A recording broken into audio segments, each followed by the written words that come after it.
lovies, welcome back to Crazy But Not Dangerous. I'm Shorty Vaughn, and today I'm going to be getting started on making my tomato powder. Yeah, I love it. Tomato powder. It's great for all kinds of things. You can easily substitute tomato paste with tomato powder. You could use a little spoonful to make yourself a nice tomatoey kind of a drink. Maybe add a little bit of Tabasco in there or whatever else you got, over in the liquor cabinet. Little piece of celery. It's great for all kinds of things. Anywhere where you need just a touch of tomato or more. Spaghetti sauce. You could use it to make a spaghetti sauce. Absolutely. All right. Enough chit chat. Let's get down to it, babies. So I've already gotten started just a little bit, and I bought these tomatoes over at my 99 cents only store. They were a great value. They were 3 pounds for $1.99. They were Romas, and they looked super good and delicious. So I bought extra knowing we were going to make tomato powder. Yeah, so I've just gone ahead and kind of quartered the majority of them. Hello, breaking things already. Quartered the majority of them. Saved a few for us to do together. And I have thoroughly washed them. Because I don't want to dehydrate any cooties with my lovely tomatoes. So let's go ahead and quarter these up. Dehydrating tomatoes for tomato powder is super simple. Really, it is a cut and go situation. You do not have to blanch them first because we are not concerned about removing the skin, because we're going to give it a bzz, bzz, bzz, bzz, bzz, over in the food processor. We don't care that the skins are on or are concerned about the texture, because it should be a powdery kind of texture. So this is one of the most simple things to do. Let's go ahead and cut some tomatoes. Alright, so I've got pretty standard looking Romas. They are really the best selection of tomato for me to get in my area. In Arizona, we don't get the tomatoes that they have in other parts of the country. The big, juicy, yummy looking tomatoes. Yeah, we don't get those. That's not a possibility. So, I just cut it into some, just whatever, however you want to cut it. You can dice these and make them smaller. I usually just do the quarters or the thirds because that's easy for my dehydrator. This is going to take a little bit of a while. It's probably going to take between 10 and 24 hours. Shorty Vaughn. That's a range, man. Yeah, it's a range. And let me tell you that if you live somewhere where it's more humid, or if you're having rain, or you run a humidifier in your home, or any of these things, it can take longer. We are kind of in our monsoon season here in Arizona, so our humidity has gone up a little bit. And so, yeah. I'm just going to keep an eye on it, but not like a super close eye. Just like you're watching like a 17-year-old. No parties. Don't burn down the house. And, no sex, drugs, and rock and roll. There you go. All right. Got those all cut. And really, it makes very little difference how you cut it. The only difference that it might make is in the time you spend dehydrating it. So there we go.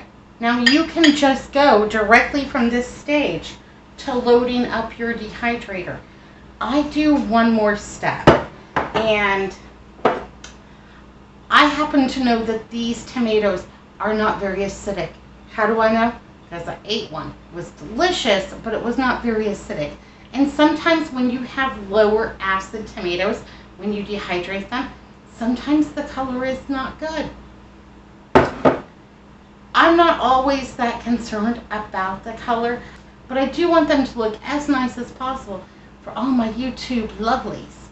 So I've got a little bit of water here. I've got a little bit of lemon juice. It's about 2 tablespoons. It's the dregs. Anyhow, I'm going to go ahead and add that in there and make an acidulated water. And then I'm just going to go ahead and I'm going to pour that right over top. That's going to add a little bit of acid to my not so acidic tomatoes. It's not going to hurt them a bit. I'm going to put the lid on, and then I'm going to go ahead and pop those in the refrigerator for about an hour. And, you know, go fold some laundry, do some dishes, something like that. See you in a flash. You just kind of want these in a single file, not overlapping if you can help it, or not much. And you kind of want little spaces in between so that they have the best airflow possible. And really, that's pretty much all there is to it. So with the making the tomato powder, no need for the blanching, no need to peel your tomatoes. Don't worry about it. Everything will be okay. And just go ahead and layer them right on in there. It'll be fine. And if you have diced them up smaller, well, then your tomatoes may very well dehydrate faster than mine. That's okay too. Now I will watch these, keep my eagle eye out on them. And I will turn them, and then I will go ahead and rotate from bottom to top. And I will probably do that twice. So I'm saying that these are probably going to take, I'm going to guesstimate about 18 hours to dehydrate. So I'm going to do it probably at the 6-hour mark. So I'll let it go for 6 hours, and then I'll do it at the 12-hour mark, and then hopefully we're all finished at the 18-hour mark. If we're not, if my tomatoes still seem like they're juicy or what have you, I'll put them in for a little bit longer. Won't hurt a bit.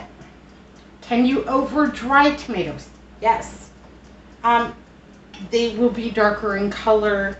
They will still be delicious. And you will still be able to make a decent powder out of them.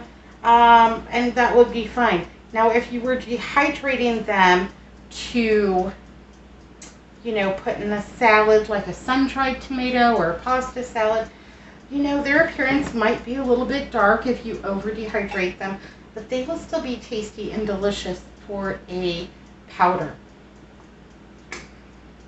I think also making them with a powder is a great way to use a tomato that maybe is slightly past its prime. Like maybe it's not nice enough for slicing on a sandwich, maybe just a little bit too soft, but not, you know, not so far gone that you're like, not that one. Yeah, so you can certainly use an extra juicy, overripe tomato to make a powder without any difficulty at all. And I sometimes think that that intense, overripe flavor, just a few of them, makes them extra good. So there we go. We got about 2 trays.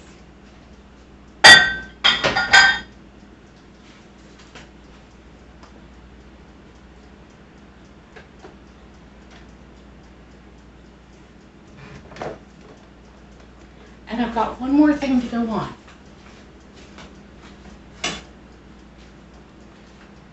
I have some more of these really delicious looking Serrano chilies. I allowed these to go all the way to red and even wrinkle up a little bit on the vine.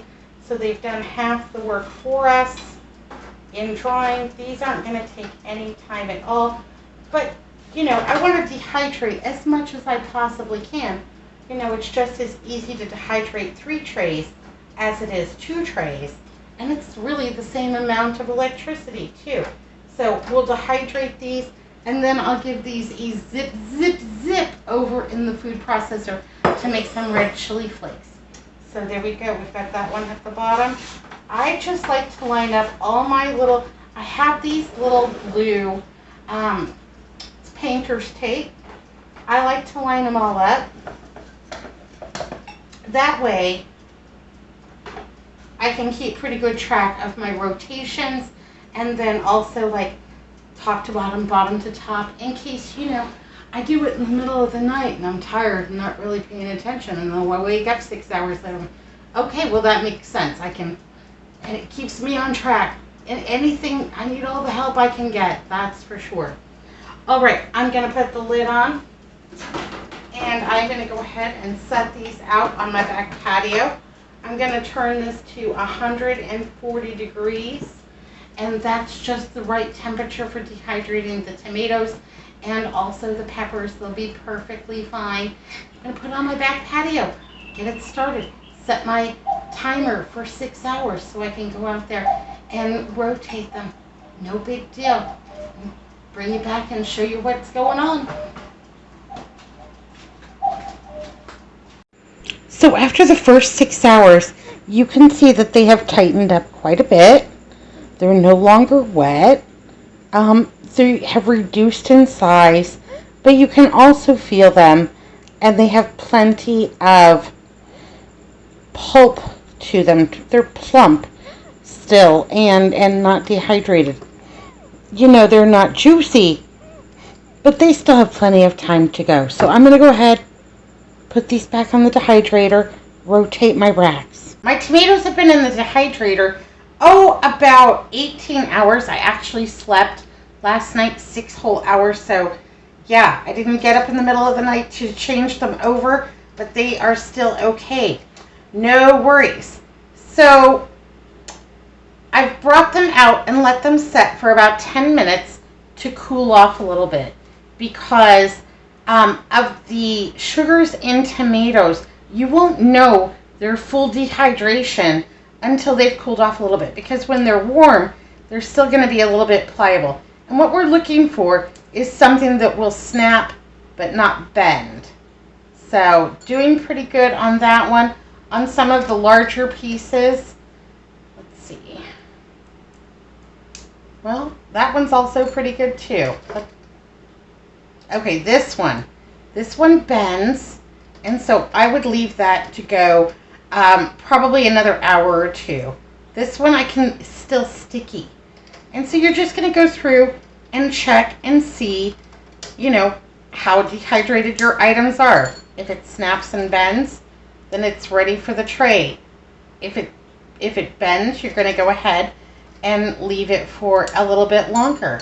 And it helps if you have cut your item, whether it's tomatoes or what have you, into a, as similar kind of, into a similar size.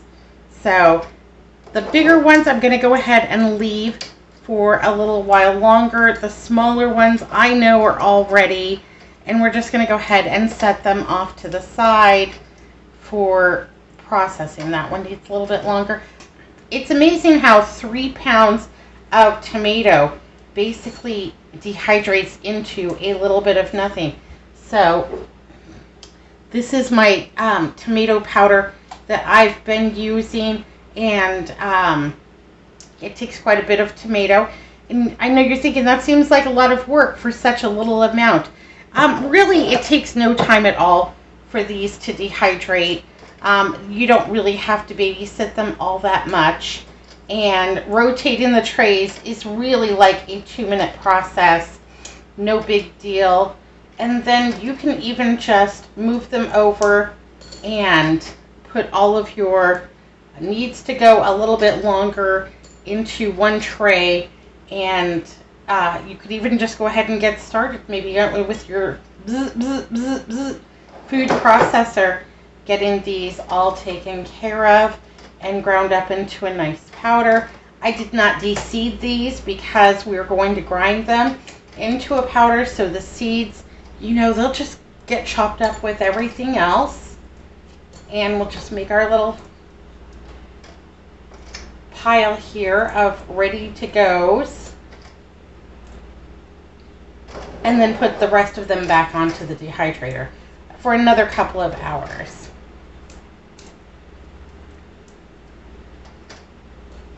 Now, what would happen if you didn't take the others out, nothing would happen.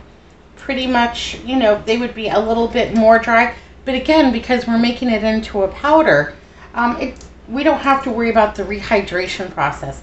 They will rehydrate very easily when added to water, because of it being in a smaller powder form.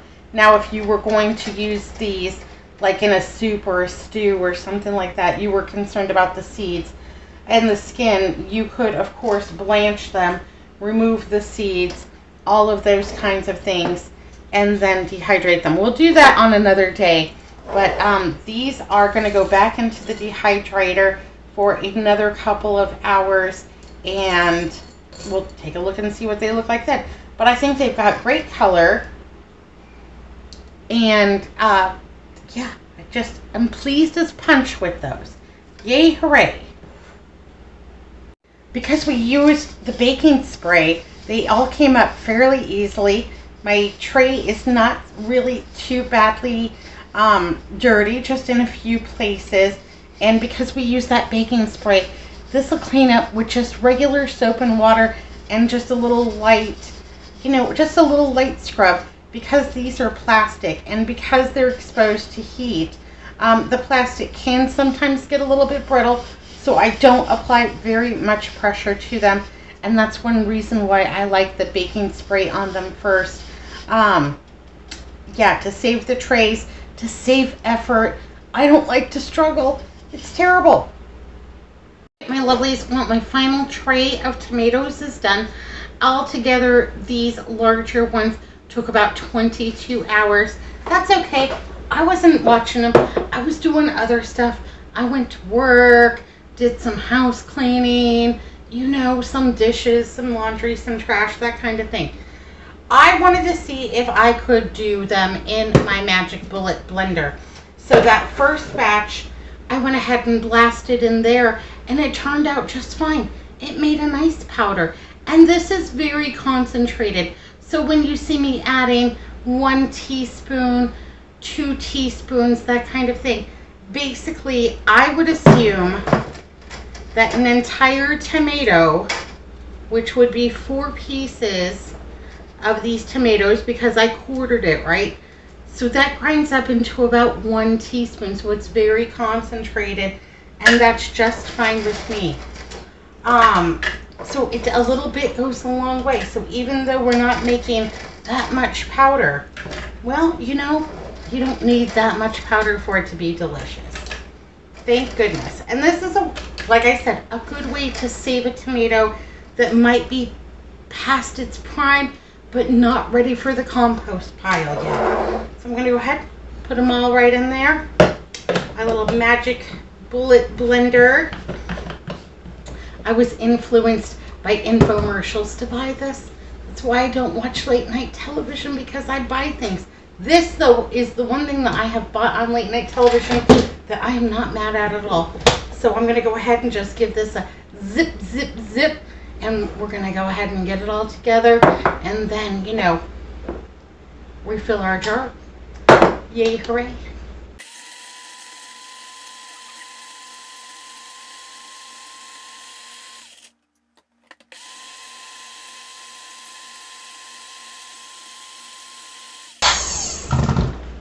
Alrighty, here we go.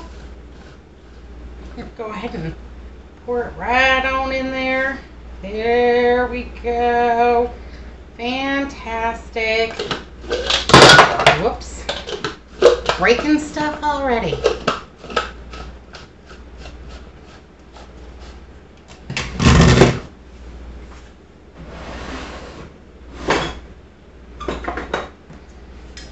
Got a little funnel. And I'm going to go ahead and just pour this right on top of the other. Like Shorty Vaughn, first in, first out. Nah, it's not going to matter, because I'm going to use this so quickly that it's not going to have a chance to go wonky. Plus, I'm going to condition this for about the next 7 days. We'll talk about that in just a second. But this is a very nice powdery, yeah, and the smells, It's got all the good ones. Yum-o. If you don't have a funnel, just a piece of, notebook paper. Just curled up. Put it in there, open up the top. There you go. Make a nice funnel for yourself. Almost zero cost there. We've all got a little notebook paper laying around. Doesn't matter what kind. And I'll go ahead and put the lid on this. And then I'm going to condition this for the next 7 days. And what does that mean? Well, it means basically I'm going to park it on the counter. And every time I go by, I'm going to give it a little shaky shake, just like that. And then I will know that I won't have big clumps in my tomato powder. At that point, once it's conditioned, I could put this into smaller jars and then put an oxygen absorber in each one to preserve it for long-term storage. But you know what? I'm going to use it because, even though it's August, I feel fall and winter right around the corner. Going to make plenty of soups, stews, pasta dishes, spaghetti, all the good things. This won't have a chance to go wonky. But yeah, I'm going to just park it right there. Every time I go by, just give it a little shake. That makes sure that everything stays dehydrated, that it doesn't clump up, and that's a good thing. Yay, hooray. All right, my lovelies. Well, that's how you make tomato powder. Hope that was easy and informative. It's a few steps, but the process is easy overall. Be good, be careful, look both ways, and I'll see you next time. Thanks for watching Crazy But Not Dangerous.